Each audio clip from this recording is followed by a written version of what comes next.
And welcome back to the show. Joining me today is Bob Luthart with Fort Concho. Bob, welcome back. Good afternoon, and thank you. Happy New Year, I think. And it is. Last I checked.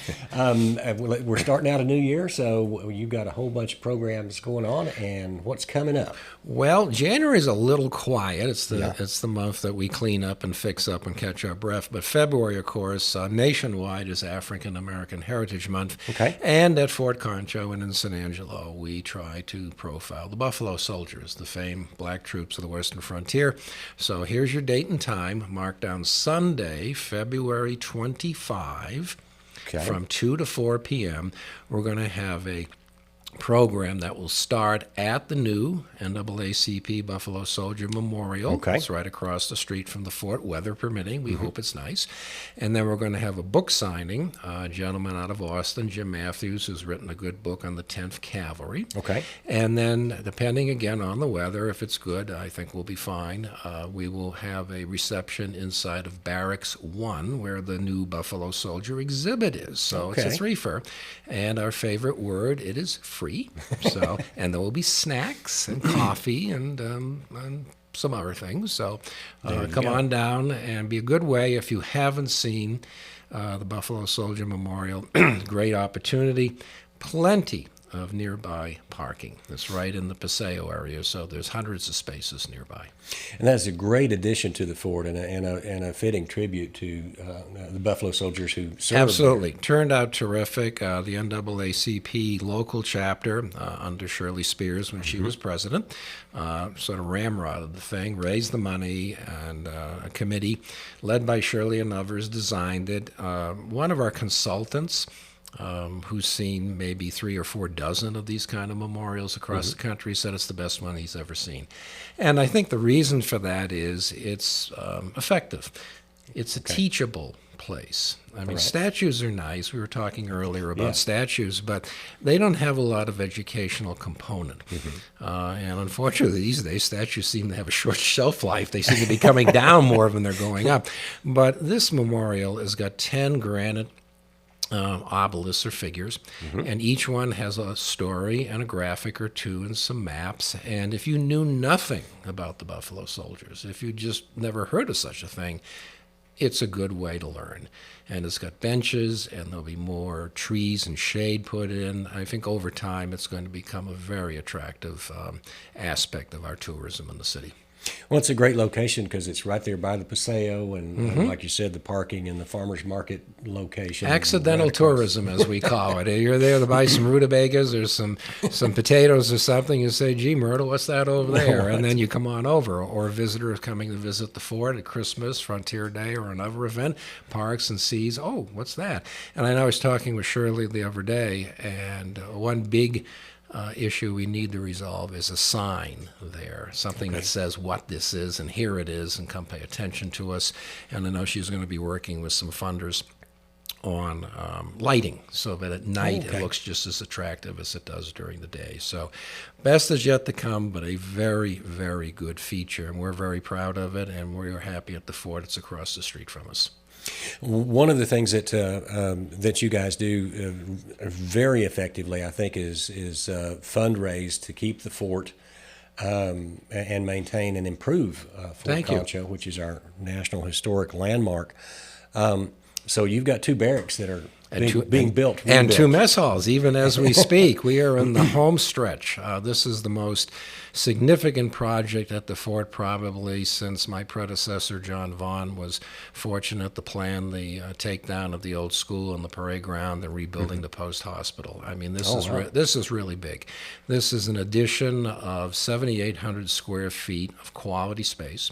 It's the recreation of 4 historic buildings that fill out Barracks Row. It is very impressive to look down that row and see 6 historic reconstructed barracks all in a row.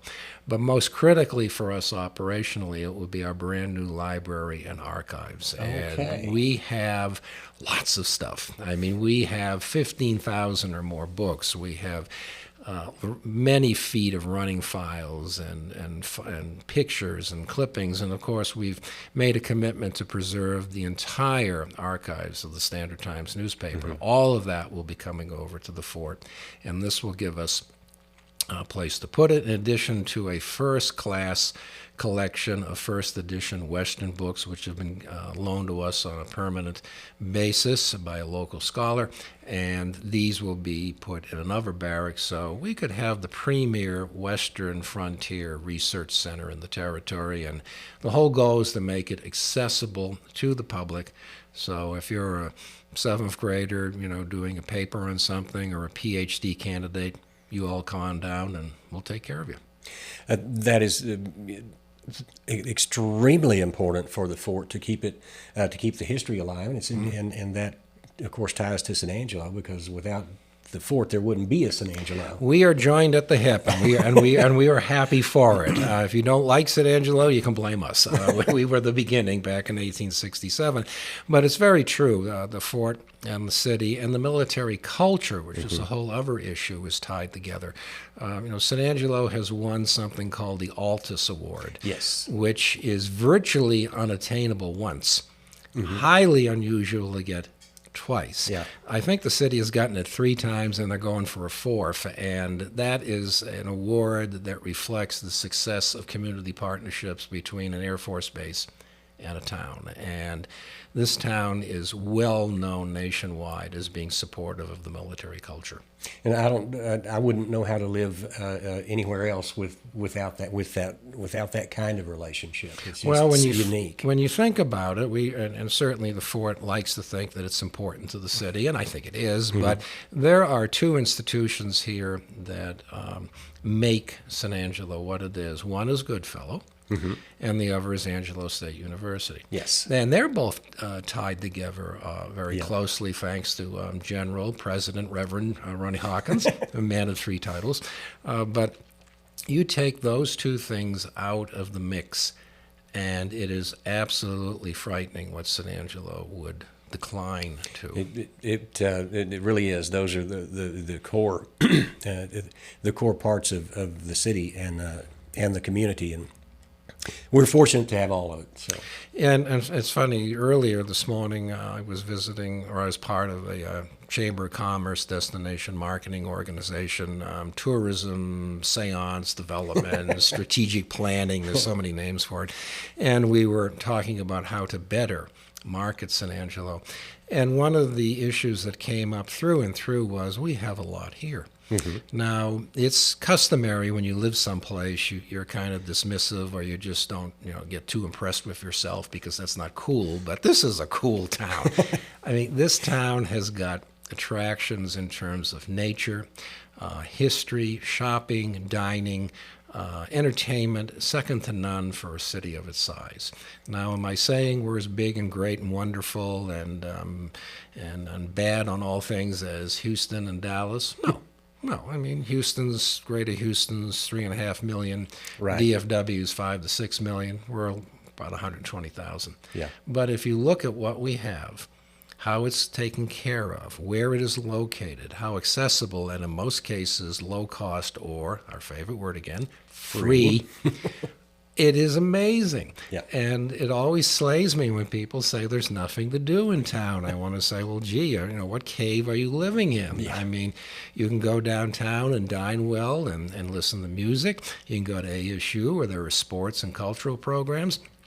If you can get on the base, yes, it is a bit of a chore, but it's sometimes worth it. They have events, and let's not forget the natural wonders of the river and the lakes. And you got the stock show and the art museum and the da-da-da-da-da. There is just a ton here. And it's funny that we market this and we spend hundreds of thousands of dollars to bring outsiders in, which is good because they pay taxes. But sometimes the locals just go, eh. Yeah. They ignore the National Historic Landmark and the significance of it. So it's good that we do this, and Walt Koenig and Jeremy Bartz at the Chamber and the DMO, working with the committee, are doing some great work, and I think we're going to see some wonderful recognitions and developments coming down the road this year. And we got a lot here to be proud of, and it's a better, different town than it was 30, 40 years ago. And as my old boss used to say, the best is yet to come. There we go. It's going to be a great year. It will. All right, Bob, thanks so much. We'll go back to you guys.